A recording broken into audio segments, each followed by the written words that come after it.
igreja com a paz do Senhor. Estamos aqui para poder fazer mais uma videoaula do nosso módulo do seminário CETADEB, os Evangelhos e Atos.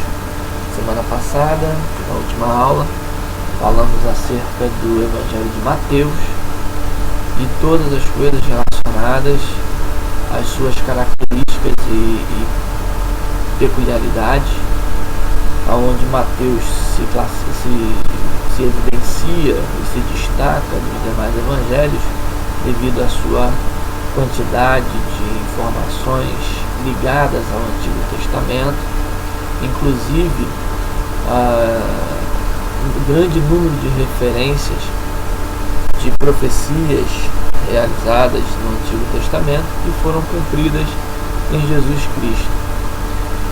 Bom, já o livro de Marcos, diferentemente do livro de Mateus, ele é um livro um evangelho que se caracteriza por ser um evangelho muito dinâmico, muito direto. Nele, basicamente, nós vemos Jesus Cristo em ação o tempo inteiro trabalhando, fazendo as suas atividades, as quais ele teve aqui na Terra. Pois bem, essa característica do Evangelho de Marcos faz com que o seu Evangelho seja o menor em volume dos 4 Evangelhos. Mas isso não tira a sua importância e muito menos as suas como é que podemos dizer, a sua importância teológica. Para o estudo da cristologia, o Evangelho de Marcos, ele nos mostra o Jesus Cristo como Senhor Jesus Cristo como o servo de Jeová. Então vamos começar o estudo com uma breve introdução ao livro do Evangelho de Marcos, que nós podemos entender que ele é o segundo livro do Novo Testamento, é o menor volume dos evangelhos. Ele apresenta Jesus como servo de Jeová, como consta no livro de Isaías, capítulo 42, no seu verso 1. Vamos dar uma olhadinha lá. Capítulo 42 de Isaías, no seu verso 1, diz assim: Eis aqui o meu servo, a quem sustenho, o meu escolhido, em quem a minha alma se compraz. Pus sobre ele o meu espírito, e ele promulgará o direito para os gentios. Então, essa palavra, essa profecia de Isaías, ela é demonstrada o seu cumprimento exatamente no Evangelho de Marcos. Jesus então é apresentado como servo de Jeová e ele foi escrito aos gentios romanos, dá informações sobre costumes judaicos e traduz palavras ou frases do aramaico. Entretanto, tem pouquíssimas referências do Antigo Testamento, mas dá muita ênfase à perseguição e ao martírio de Cristo. Mas quem é Marcos?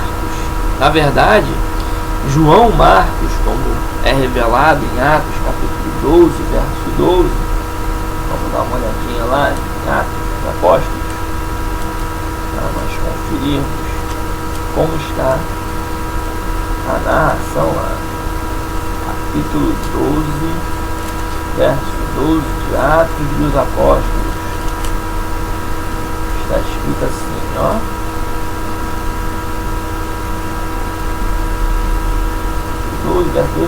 Considerando ele a sua situação, resolveu ir à casa de Maria, mãe de João, denominado Marcos, onde muitas pessoas estavam congregadas e oravam. Então, João Marcos, como está em Atos 12:12, isso era uma característica comum na época, porque João era o seu nome hebraico, o seu nome judeu, e Marcos era seu nome latino, né? Isso era muito comum, as pessoas terem esses dois nomes. Era primo do levita cipriano José, mais conhecido como Barnabé. Essa referência nós encontramos em Colossenses 4:10, onde diz que Barnabé se chamava José, filho de uma mulher abastada chamada Maria, e foi amigo íntimo, e ao que tudo indica era um convertido de Pedro, alguém que aceitou Jesus através da pregação de Pedro. Pedro era muito frequentador da casa de Marcos, e acredita-se que nas conversões que ocorreram naquela casa, Marcos era um dos que se converteram.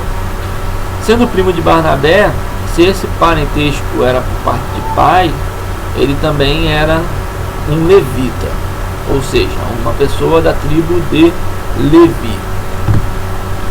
Uma observação interessante é que na tradução Almeida Revista e Atualizada, conhecida como ARA, traduzem Colossenses 4:10, onde diz onde demonstra a parentesco de Barnabé e de Marcos, coloca Marcos como primo de Barnabé. Entretanto, a versão Almeida Revista e Corrigida, a ARC, diz que Marcos era sobrinho de Barnabé. Isto se dá devido ao verbo que se apresenta no texto original. O verbo é anépsios e significa de um, ou seja, como partícula de uma união. E uma partícula, e esse verbo é uma partícula arcaica da palavra nepos, que significa parente, um parente. Esse partícula de união é muito entendido pelos linguistas, e isso está no dicionário Strong, dicionário léxico Strong, né, de hebraico e grego. Ele define como sendo primo. Entretanto, isso pouco importa a nível de doutrina teológica. É só mesmo uma curiosidade.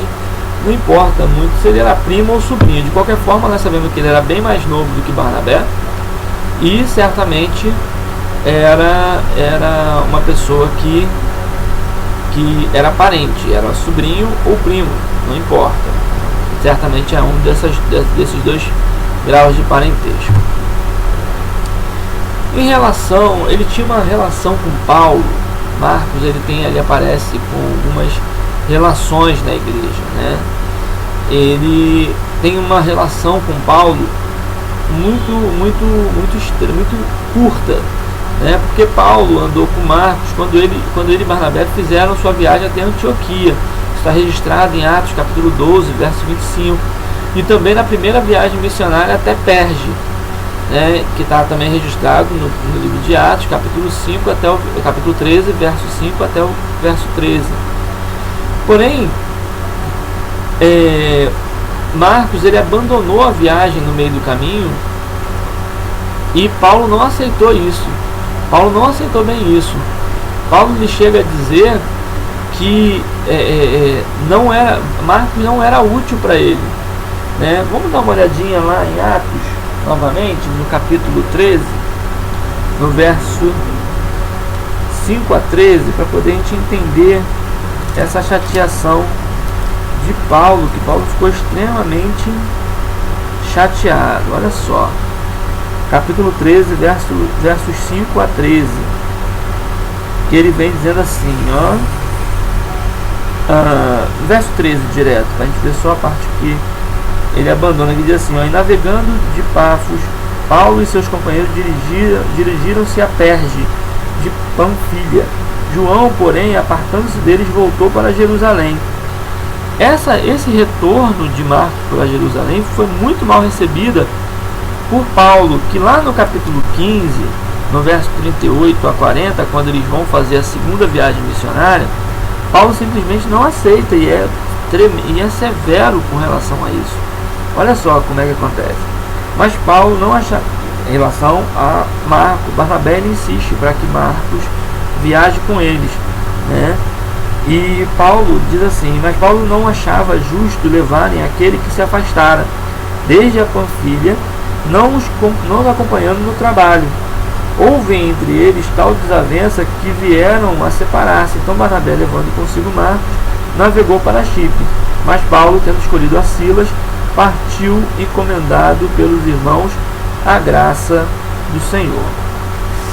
Então, Paulo simplesmente ele não aceitava essa debandada de Marcos e não aceitou que os dois voltassem a andar juntos para a segunda viagem missionária. Mas lá na frente, Paulo reconhece os serviços prestativos, a utilidade de Marcos em Colossenses 4:10 e manda Timóteo chamá-lo por ser útil ao ministério lá em 2 Timóteo 4:11. Marcos ele tinha, né, uma ligação direta com três grandes líderes da igreja e três pessoas muito influentes na igreja, que era Pedro, Barnabé e Paulo. Inclusive, a relação de Pedro com Marcos era uma relação de pai para filho, uma relação muito próxima. E nós podemos ver isso registrado na primeira carta a Pedro, na primeira carta de Pedro, capítulo 5, verso 13, onde ele chama Marcos de meu filho. E isso denota bem a intimidade que os dois tinham. Mas Marcos era ligado a essas três personalidades, Pedro, Barnabé e Paulo. E Marcos é reconhecido pela tradição cristã como fundador da igreja de Alexandria no Egito, após ser comissionado a fazer uma viagem missionária até aquela região. E apesar de algumas contestações feitas por alguns, foi o autor do evangelho considerado o mais antigo de todos. Marcos é reconhecido como o primeiro evangelho a ser escrito dentre os quatro. A datação mais provável para a escritura do evangelho de Marcos seja que ele tenha sido escrito provavelmente em Roma, né, enquanto ele estava com Pedro. E com isso a sua datação, suposta datação, é em torno de meados do ano 60 depois de Cristo. Essa datação ela varia um pouco de autor para autor, mas de uma forma geral essa data é a data dada como aceita para a escritura do Evangelho de Marcos. O Evangelho de Marcos também ele possui alguns problemas de entendimento. Existem algumas coisas que as pessoas questionam um pouco. E dentre elas, a mais importante de todas é exatamente os 12 últimos versículos de Marcos, onde alguns alegam que os 12 últimos versículos de Marcos foram incluídos posteriormente e de forma duvidosa. Esses 12 últimos versículos do Evangelho de Marcos são exatamente os versículos que tratam da ressurreição de Cristo. E os 12 versos finais de Marcos, eles aparecem em 18 livros, né, unciais. Esses livros unciais eram as escrituras mais antigas que continham os evangelhos, datadas da virada para o segundo século, 150 depois de Cristo, aproximadamente 150 depois de Cristo. E nessas versões, nessas 18 versões, aparece o livro de Marcos de forma completa. Porém, em alguns não aparece. E aí as pessoas, alguns historiadores tendem a achar que esses 12 versos de Marcos não apareceriam nos textos originais desse evangelho, mas isso não se sustenta, uma vez que a maioria das escrituras unciais elas aparecem.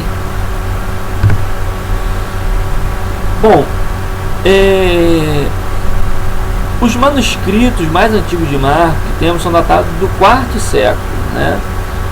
Na verdade, a maior parte dos evangelhos, nós não temos os que nós chamamos de autógrafos, né? Ou seja, aquela escritura, aquele pergaminho assinado por Mateus, ou por Marcos, ou por Lucas. Nós não temos.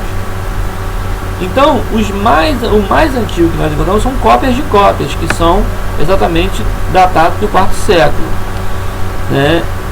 E não é somente um manuscrito, são vários. E somente alguns desses também não possuem esses versos. É importante a gente ressaltar que existem comentários sobre esses 12 importantes versos de Marcos, feitos por muitos homens que eram contemporâneos a Marcos. Algum deles, Papias, que era um sacerdote da igreja, Justino Marte, que é um pouquinho depois, mas é muito próximo, e Irineu também, que eram bispos da igreja, né, presbíteros da igreja, que tinham comentado exatamente esses 12 versículos. Ora, se esses homens, que são quase contemporâneos a Marcos, já conheciam esses 12 versículos, não há por que nós questionarmos a veracidade ou a originalidade desses 12 versículos de Marcos. Bom, nós podemos fazer um estudo didático sobre o Evangelho de Marcos, até mesmo porque ele, pela sua dinâmica e pela sua característica, ele traz informações muito interessantes que nós podemos organizar ou harmonizar dentro do estudo de Marcos. A primeira coisa que nós devemos fazer é entender a forma da escrita do livro do Evangelho de Marcos, né? O Evangelho de Marcos, ele tem um uso constante de expressões como diretamente, em seguida, imediatamente. Isso por quê? Porque o Evangelho de Marcos mostra Jesus como servo, e como servo ele está trabalhando o tempo todo. Então, passagens intermediárias entre uma situação e outra, Marcos não tem, ele simplesmente vai direto. Jesus aparece de tempo integral, atuando nas situações em que ele é narrado, né?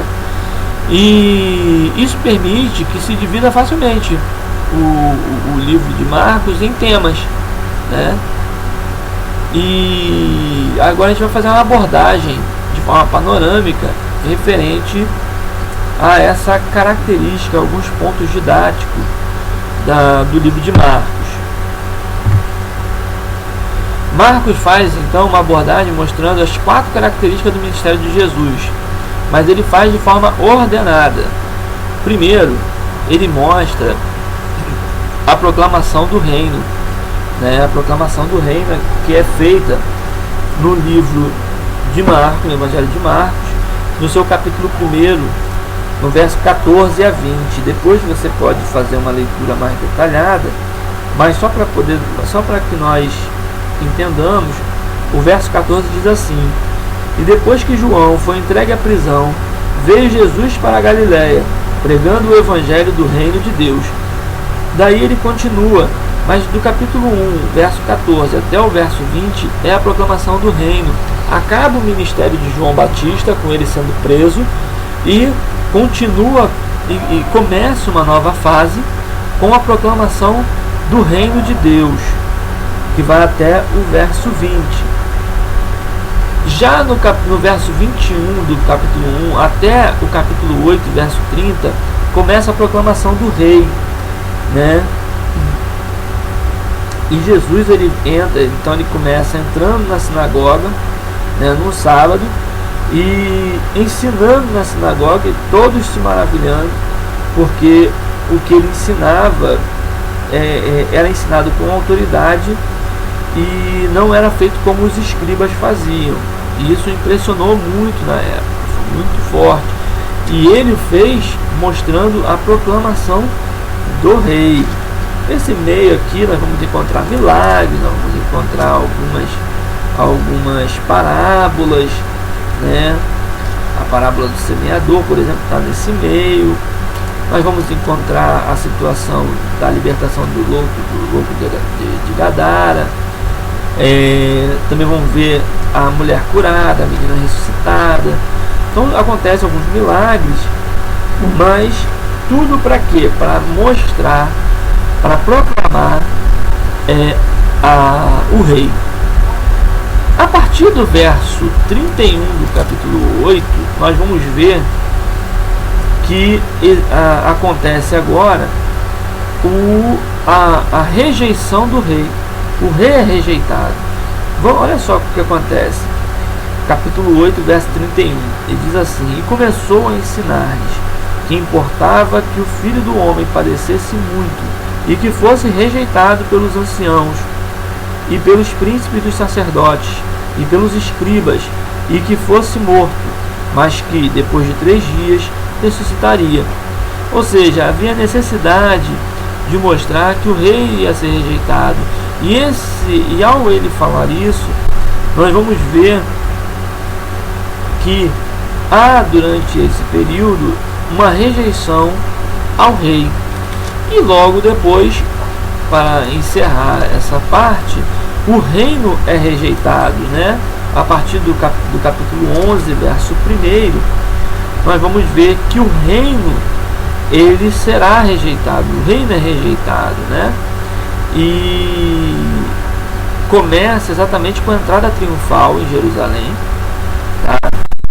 E logo vai aparecer gente questionando porque ele fez isso, né?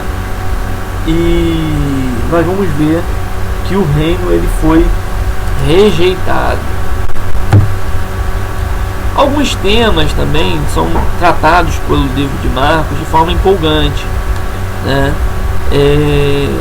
Ele traz algumas situações que nos inspiram, né? Nos empolgam e nos inspiram a nos posicionarmos diante do pecado. A primeira coisa que ele narra de forma bem diferente é exatamente o chamado dos 12. Está lá no capítulo 3, verso 13 a 19. Nós vamos ver Jesus fazendo o chamamento dos 12. Ele narra de uma forma que os demais não narram. Primeiro ele faz questão de mostrar que Jesus ele chama vários, e depois ele chama os 12 separadamente. No livro de Mateus nós vamos ver também que aconteceu isso, porque Mateus é chamado primeiro para ser discípulo e depois é chamado para ser apóstolo, né? Já tem também a narração do ódio de Herodias por João Batista. Está lá em Marcos, capítulo 6, verso 19.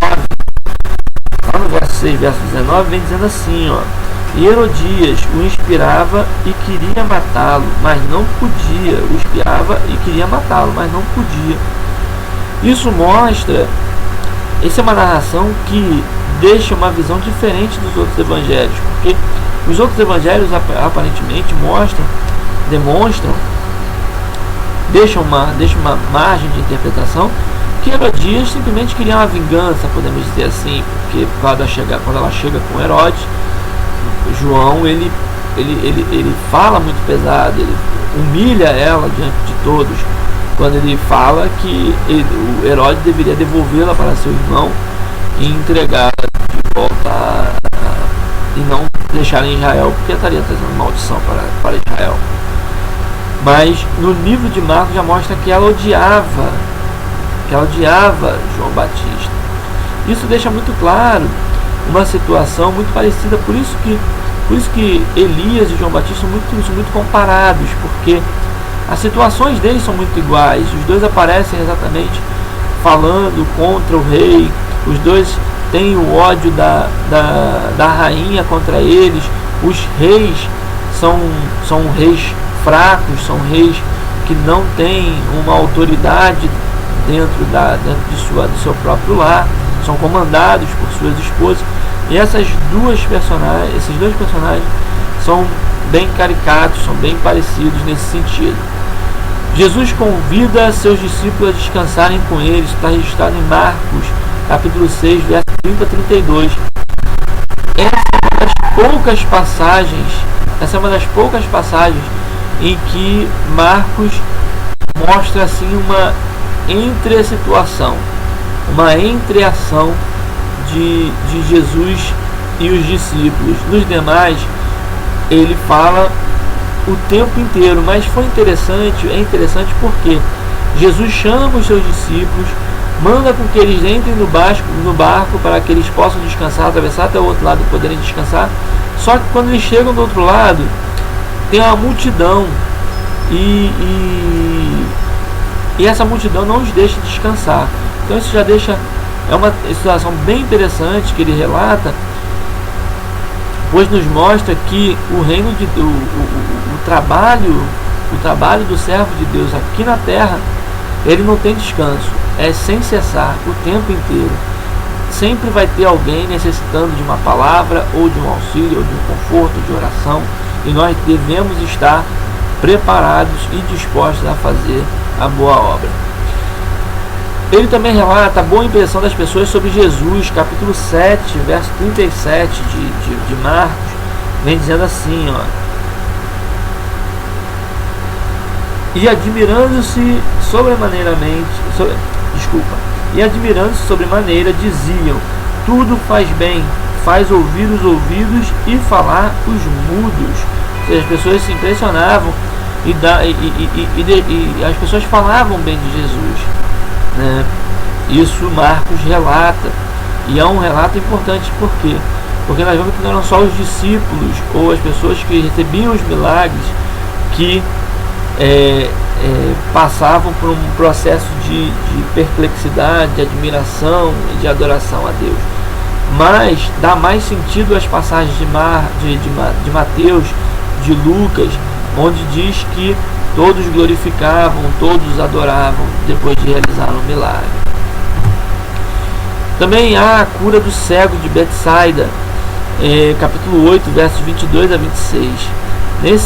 Nessa parte é interessante que Jesus ele trabalha completamente diferente dos demais milagres que ele tinha realizado.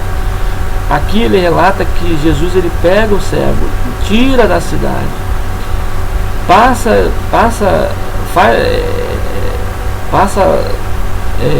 é que se diz? Saliva nos olhos do cego.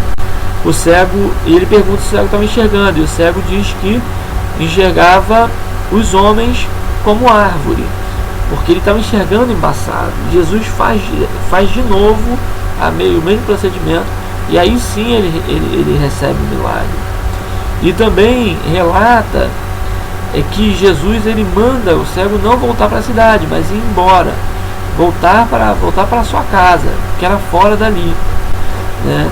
Então isso também nos remete à ideia de que nós somos cegos na situação do pecado, e envolto em situações e locais que não são apropriados para nós, e Jesus então ele nos chama, nos tira para fora desse lugar, e só então que ele nos abre os olhos, e após isso ele manda com que não voltemos mais. Isso nos remete até mesmo à história da mulher adúltera, onde Jesus disse para ela: vá e não peques mais.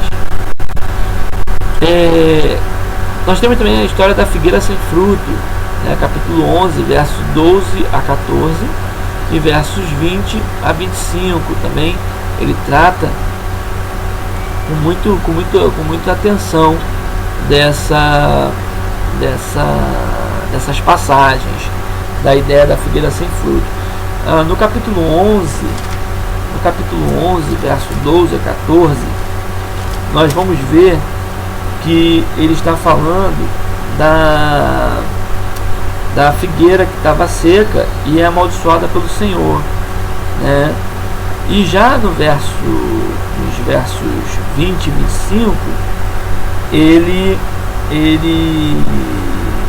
está falando da mesma figueira, né, que havia secado desde as raízes, né? E Pedro lembrou-se disso e disse: mestre, eis que a figueira que tu amaldiçoaste secou.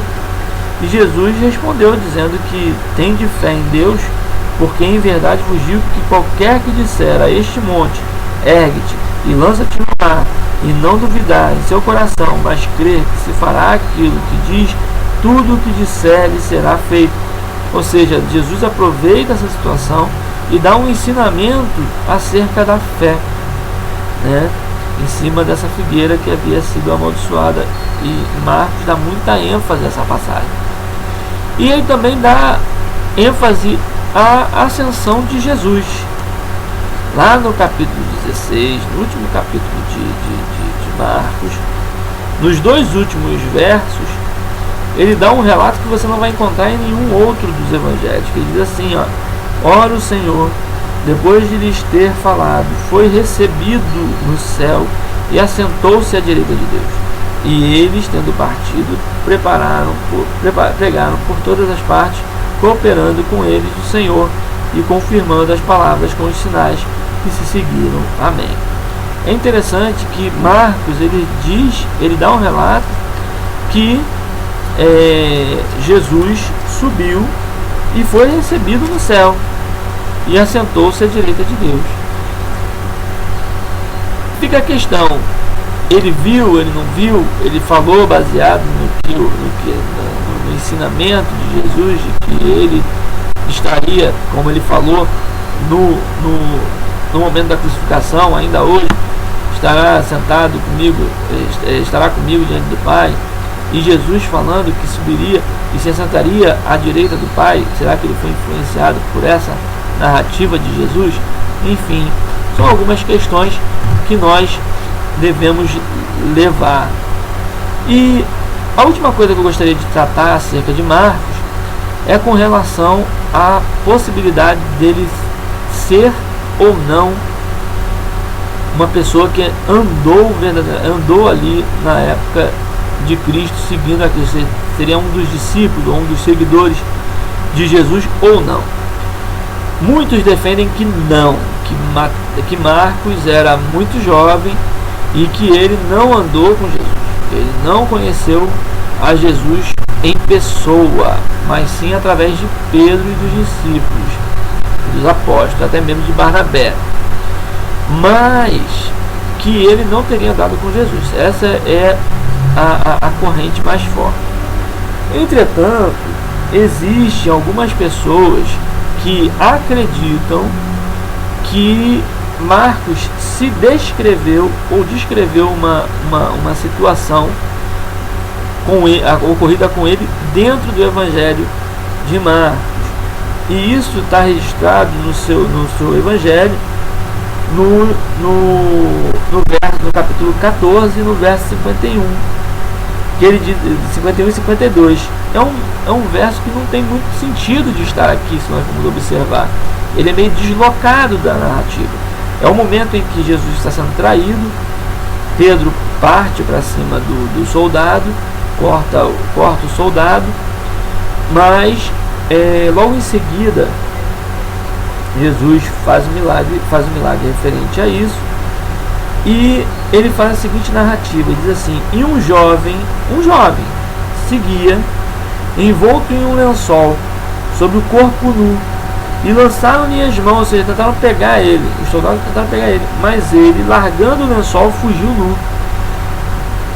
Essa narrativa, ela não é encontrada em nenhum outro dos evangelhos, e muita gente acredita que essa narrativa se refere a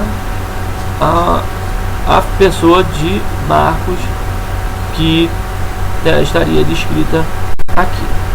Bom, concluindo, nós só podemos concluir essa aula afirmando que, agradecendo a Deus por ter nos dado este evangelho junto com os outros, porque ele mostra como Jesus trabalha em nossas vidas de forma intermitente e de forma constante em todos os dias de nossas vidas. Agradeço mais uma vez a sua atenção, estude bastante e tenha uma excelente semana na presença de Cristo.